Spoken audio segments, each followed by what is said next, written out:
everybody.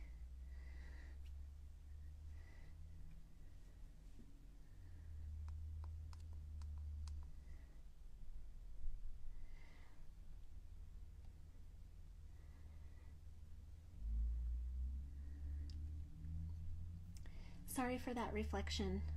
I cannot get rid of that reflection of my phone.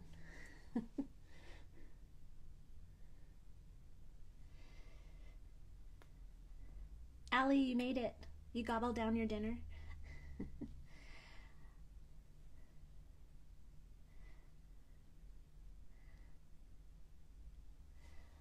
Oh, that reflection is so bad. It's because I have a black background.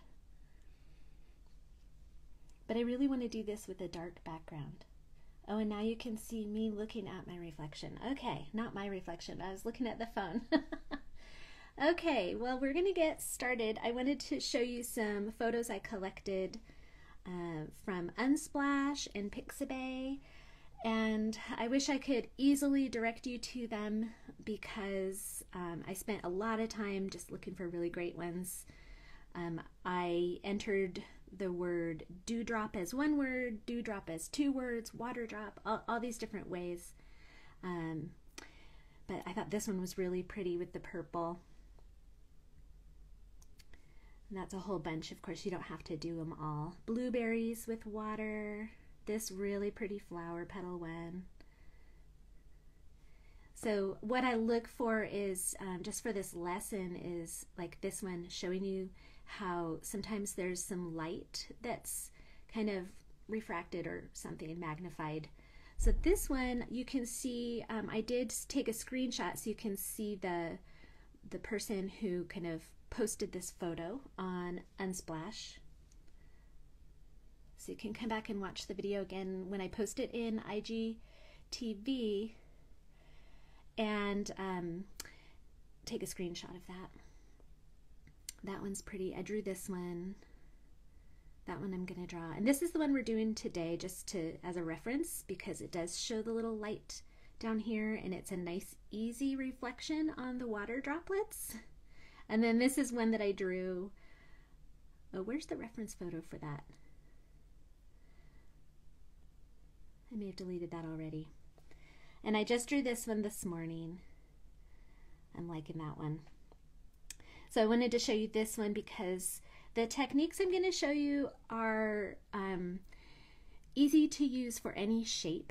We're going to do a very, very round water drop, but you can do the same technique for any shape. So this one has that adhesion of the water that's sort of dripping, but it's still stuck here. So it has a different shape at the top, just like this one right here. It's also blurred there. So the technique can be used for any shape. But we're going to be doing fun, simple round ones. If you've taken my bubble class, it's kind of a similar technique actually. We're doing one extra step though. So go ahead and start an 8x10 canvas, or it really doesn't matter what size canvas. And I think I'm going to turn my light interface on so it's a little bit easier on the camera here. Let me know if that's better. I just put the photo in really quick just so you can see the overall photo. We're not doing this photo, we're just kind of getting inspired by it. You could do this, since it's a free use photo, you can do anything you want. You can even trace free use photos. So I just cropped it down to be in the little corner there so we have it as a reference. I'm going to go ahead and turn my background layer up a little bit for Instagram Live. It doesn't let me lock that camera focus on. So we're going to go ahead and get started. If you got my message yesterday, I am using my brush set from my website. The link is in the bio. You can't do it within Instagram though. You have to open in a browser, and it's called Jen's 5 Free Favorites or something like that. And we're going to be using my damp brush. If you don't have these, don't worry. If you want to follow along, come down to the painting section of the Procreate brushes and just grab oil paint You could use a lot of these, jagged brush, turpentine. Oil paint works very well. If you have the damp brush in Procreate, this, I don't know if everybody has this anymore. Mine's a little bit different than this one, but it's based on this one. And when I was a beta tester for Procreate 5, I noticed that this brush was missing in the beta version, so I saved it and then I imported it into the new version, and now I have no idea. I don't think it's actually there. If you guys could let me know, that would be great. So grab a brush. You're also going to need a monoline brush, which we can just grab from calligraphy. And I'm going to go my damp brush, oops, and a really large size. It's going to look different because I have a gray background. And I'm just going to pick a middle layer. I started out with a bunch of layers here. I don't know what's going on here. There we go, color palette. And get a nice deep purplish pink here. Oh, you could even select a color if you've got the photo there.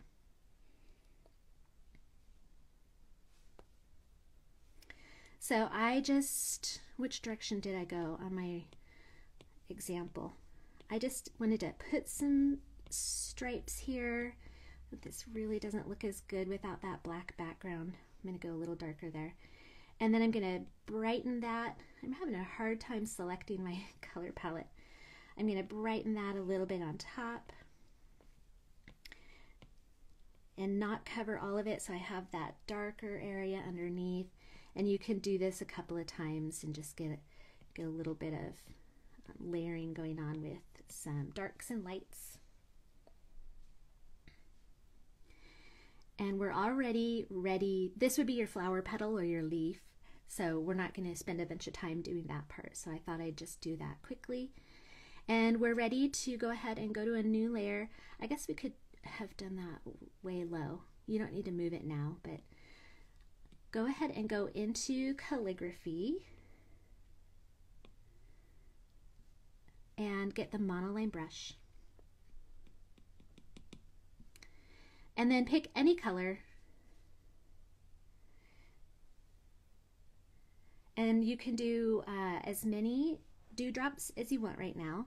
So we're going to make it easy and just do some snapping shapes, but not circles. So don't put your finger down. Let it stay as an ellipse.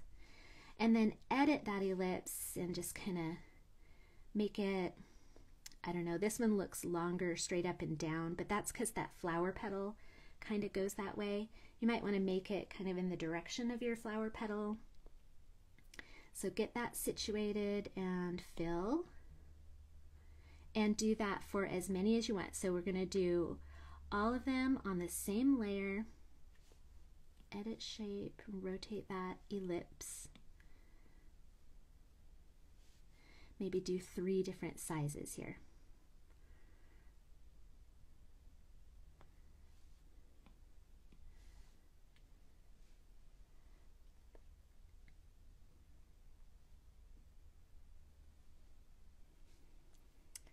Oh, what brush? I'm using monoline brush now for this one from Calligraphy, Brenda.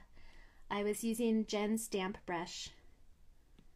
Did I skip that part? The petals were in Jen's damp brush. The pink was. So this, I'm just doing a nice crisp line, but I am going to blur it a little bit, because if you look at the water drops, so go ahead and go to Gaussian blur. And just blur maybe 2%. If you look at the water drops, they aren't usually incredibly crisp. And now we're going to turn that layer off. But then tap on the layer and tap select. And then go to a new layer.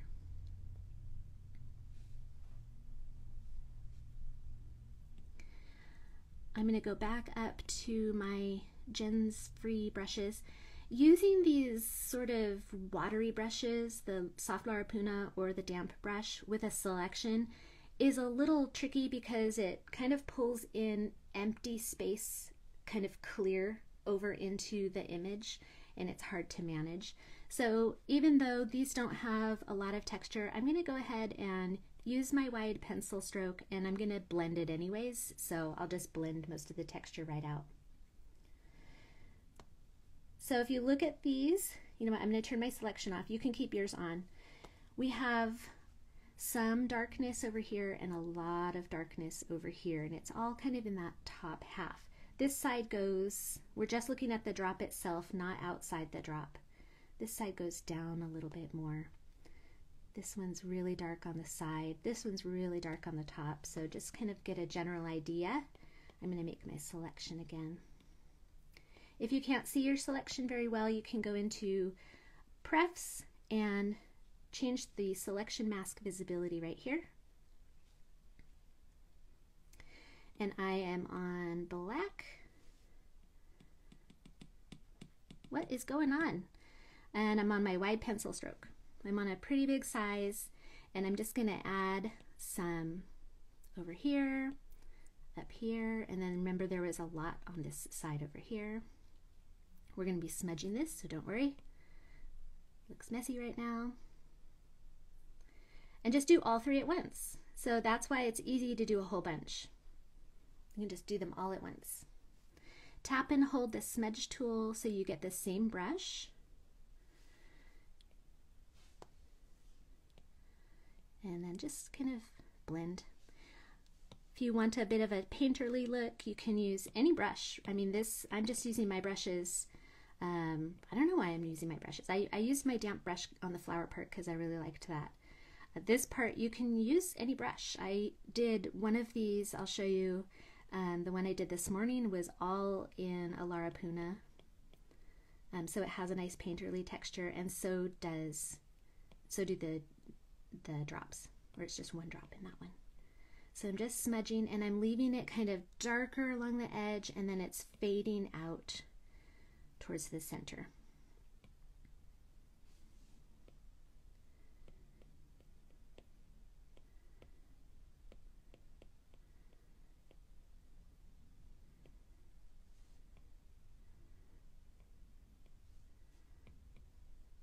And you can play with blend modes as well. I might make that a bigger size and get a nice curve to that edge there.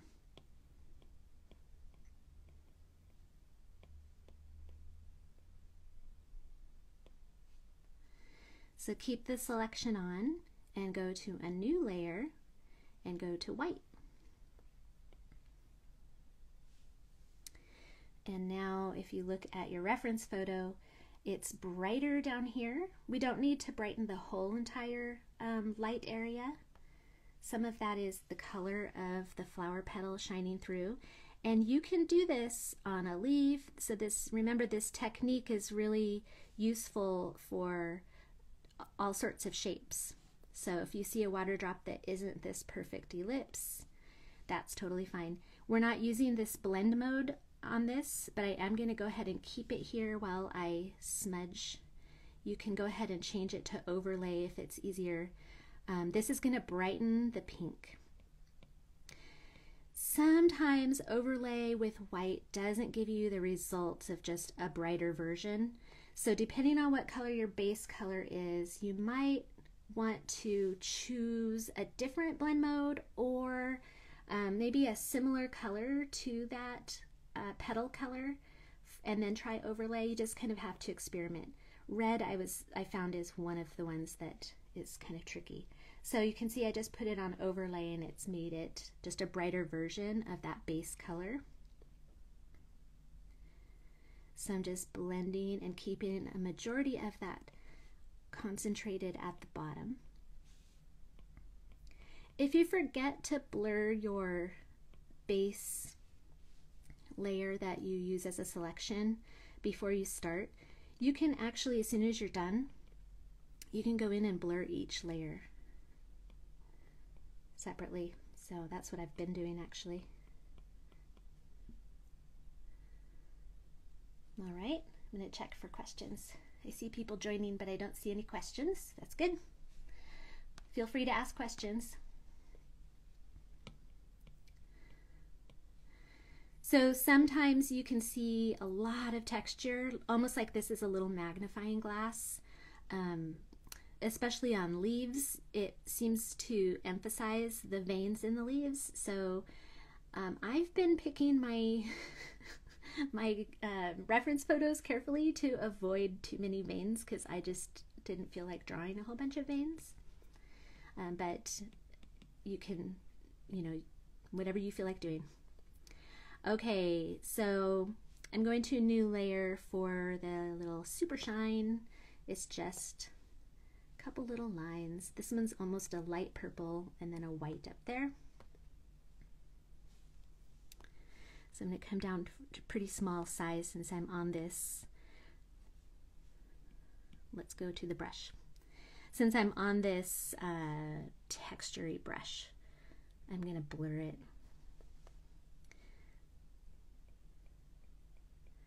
The Studio pen would work really well for this.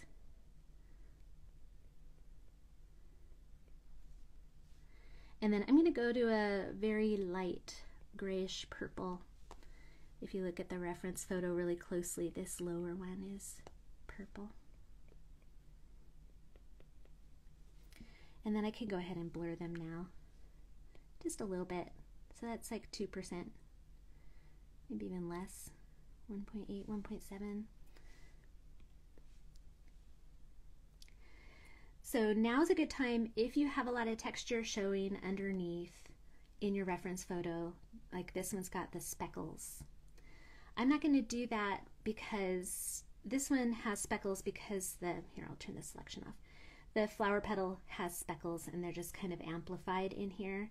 Our flower petal doesn't have speckles, so I'm not going to add I'm not going to add any speckles today.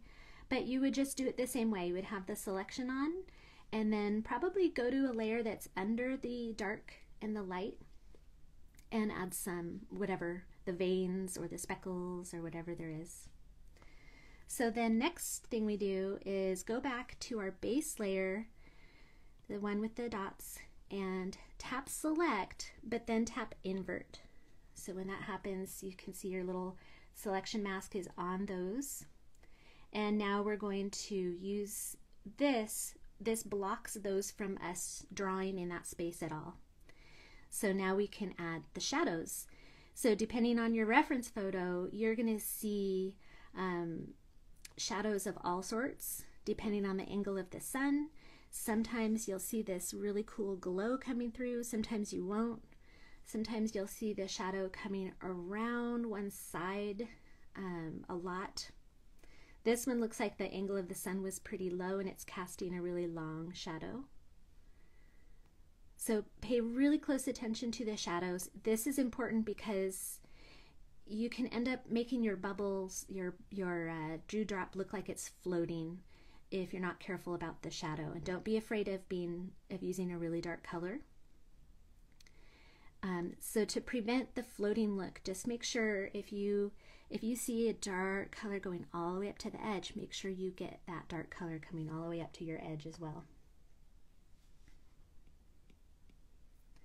So I'm going to go back to the purpley pinks and come down really close to black. And it's like I have to tap just the little tip of the paintbrush to get to that. And then wide pencil stroke. Remembering we'll have a nice bright area right here. Oops, I need to go to a good layer. So I'm going to go underneath these layers. With the selection on, it probably doesn't matter too much if you're actually underneath. Bigger size. So I'm going to come around.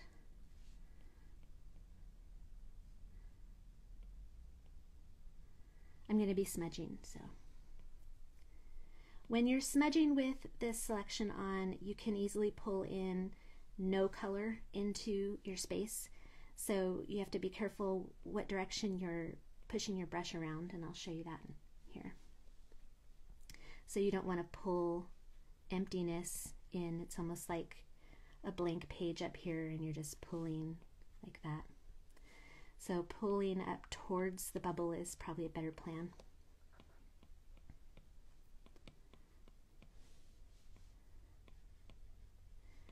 And for the brightness here, we're just going to do the same thing with the overlay layer. If you're really short on layers, you can probably do it on the same overlay layer that this bright area was.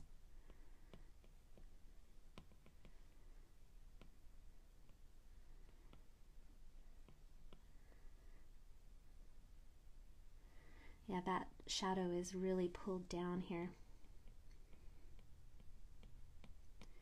So always look at where the shadow is more concentrated and where it fades out.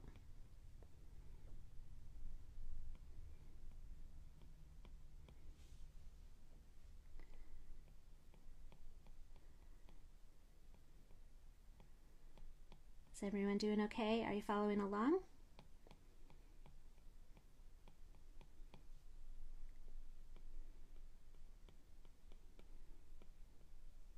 And then of course they're all going to come in the same direction.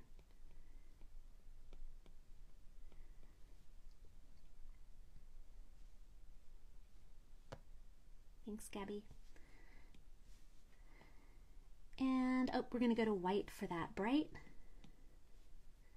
Go to a new layer or come up here to this overlay layer.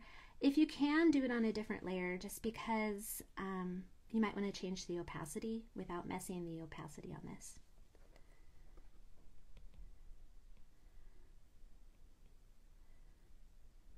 This is another thing that is a little bit more concentrated, really close to the bubble. I keep saying bubble. So you can do more blending.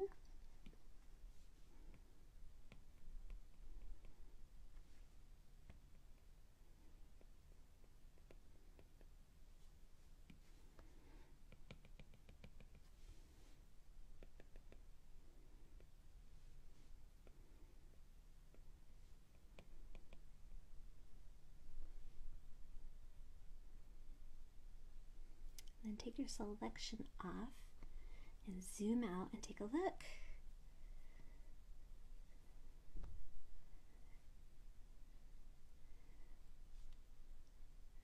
Now using the selection tool means you can't move things around. You can move them around as a whole. You could select every single layer. What else? Do we have anything on these layers? Sometimes I can't see.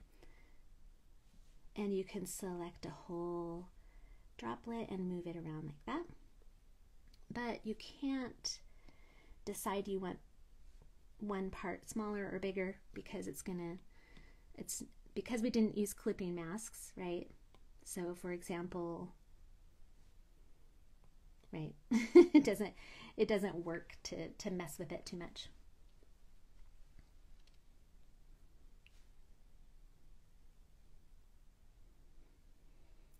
How's everybody doing? I'm going to scroll and see if there's questions. Brenda broke her iPad. It looks like there's holes in my iPad. Don't bang your Apple Pencil too hard on that iPad, Brenda.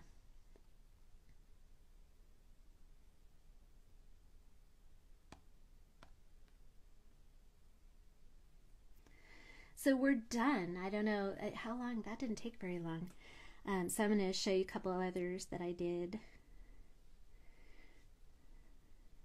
I'm not super happy with this edge up here, but the reference photo does show that shape because of course the adhesion of the water sticking onto the plant there, and then the gravity pulling the drop down. Oops. So I think if I look more closely at the reference photo, I can probably figure out what I'm missing, something to do with shading, I'm sure. And I did this with my soft Larapuna brush. This one right here, the whole thing, except the water drop. No, I did most of the water drop with it inside the water drop, except this nice crisp reflection. So this was a big crisp reflection, and over here as well. I'll post that later in the process video. This one I did the water drop a little bit more painterly. I'm not sure if I'm a fan of painterly water drops because I really like that crisp. If the reference photo looks crisp, I like that. But I also used the airbrush on the shadowing here, and I don't like that. So I would recommend sticking with a similar look to your overall image. So if you're not using airbrush a lot in your image, then don't use it on your water drops. And this one, it's okay.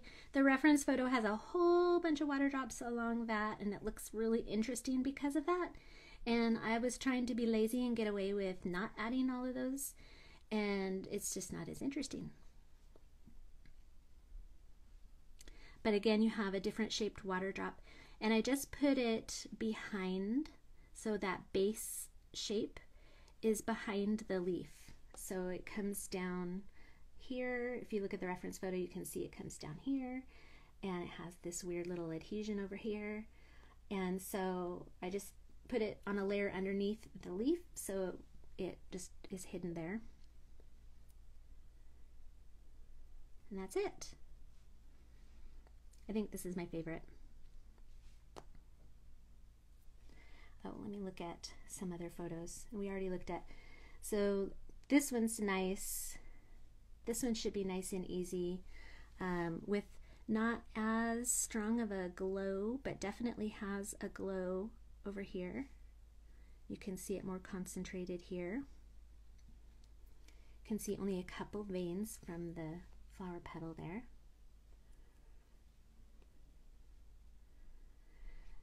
That one's got the nice glow. This is all very blurred.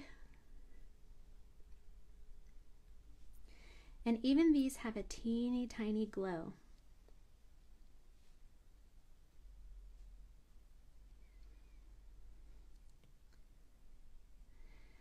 These don't have a glow, but they have quite a bit of shadow, and some of that shadow down here is on the inside of the water. So you would do that on the inside of the selection. And then you can see the veins are a bit brighter, so that would be nice to do with the blend mode, you know, just do overlay or something like that.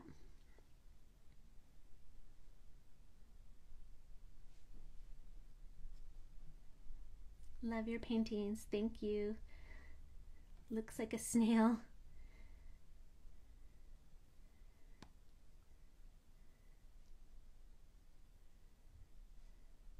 Not a good idea to drop your pencil. That is true. I keep extra pencil tips on hand because I dropped it in a parking lot and it landed, thankfully it was fine. It landed right on the tip and it smashed it a little bit, but the pencil was fine. But this case, my pencil can go right here, and it just popped out too easily. I think the tip kind of caught on my sweater.